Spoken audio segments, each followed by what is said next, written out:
धोड्रा को नूतन ब्लॉक मान्यता पाई क्रियानुष्ठान समितिर दाबी।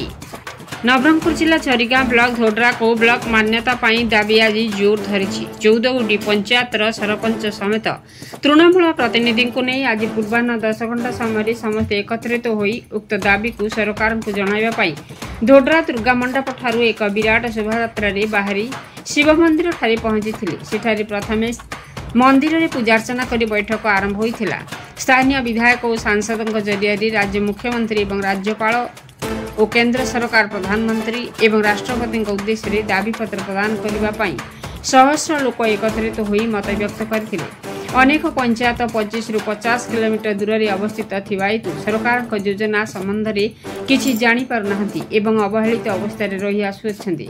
वर्तमान सरकार केतेक पंचायत समिति को दूरता तथा गमनागमन दृष्टि पुनर्गठन करने को चिंता करिसेंती। एणु धोड्रा ग्राम पंचायत गुड़िकर केन्द्रस्थली एवं गमनागमन सुविधा दृष्टि धोड्रा को नूतन ब्लॉक करने को दाबी होछि।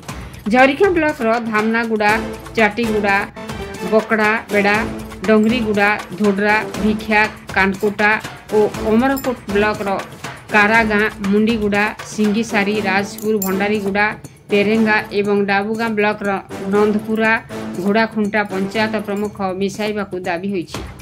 मुख्यमंत्री उद्देश्य सरपंच संघ विधायक नरसिंह भत्रा को दाबीपत्र प्रदान करथिबा बेले नूतन ब्लॉक क्रियानुष्ठान समिति सांसद प्रतिनिधि को प्रधानमंत्री उद्देश्य दाबीपत्र दैछंती।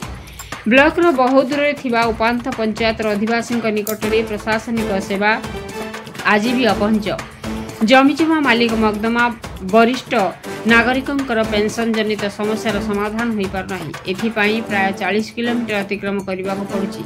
एही अवसर में अंचल उन्नति एवं विकास सब चिंतित। एणु 100% कार्य करने को चेष्टा करेंगे एवं मुख्यमंत्री निकट में उपस्थापना करेंगे झरीगाँ विधायक नरसिंह भत्रा समस्त को आशा देखाई। एही अवसर में झरीगाँ सांसद प्रतिनिधि चंद्रभानु नायक, उलधर माझी, समाजसेवी केदारेश्वर पट्टनायक, वंशीधर भूइया, मनोज पात्र, मंगला माझी, हरि पूजारी, भागीरथी नायक, अर्जुन सम्राट, सुकालु गंड, अरविंद गुप्ता, वेणुधर माझी बहु प्रमुख समेत 14 गोटी पंचायत तृणमूल स्तर बहु जनता उपस्थित रही आमर दाबी पूरण हेउ एवं दाबी पूरण हेबा पर्यंत यह जारी रहिबो बोली कहिसंती। नवरंगपुर जिल्ला रविनारायण महांती रिपोर्ट, मसीहा न्यूज।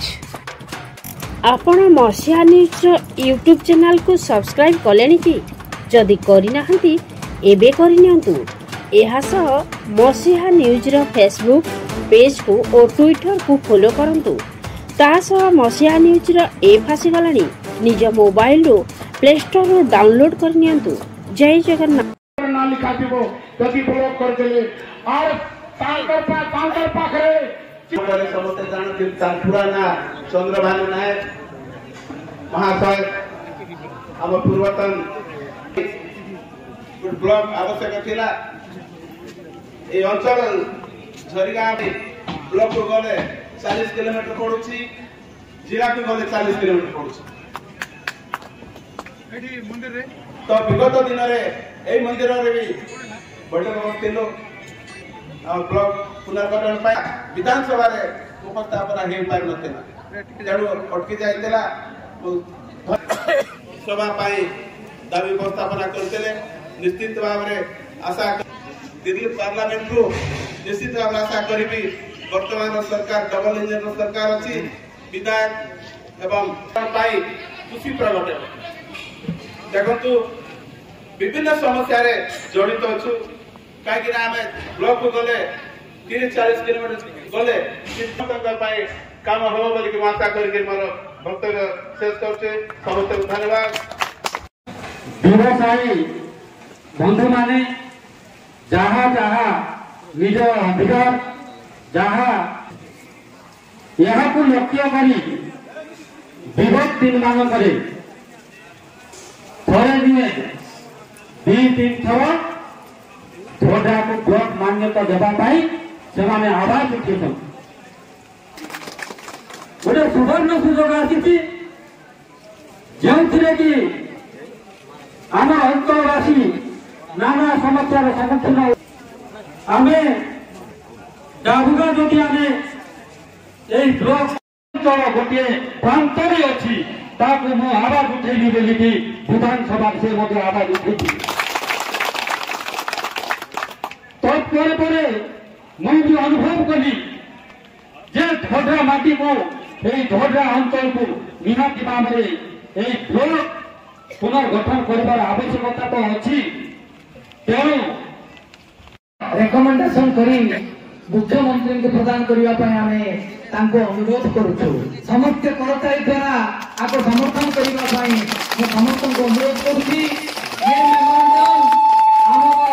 मुख्यमंत्री उद्देश्य आम मुख्यमंत्री जी विधानसभा सदस्य जरिए प्रदान करुचु आम गहन कौन घटना को जमी ब्लॉक मान्यता देवे से आपंकर काय मन डाक्य समस्त चेष्टा करेंगे समस्त लोक को जे हमें बसबास करते एरिया रे ये अंचल रे समस्त सहयोग दरकार माँ भौणी खटिकिया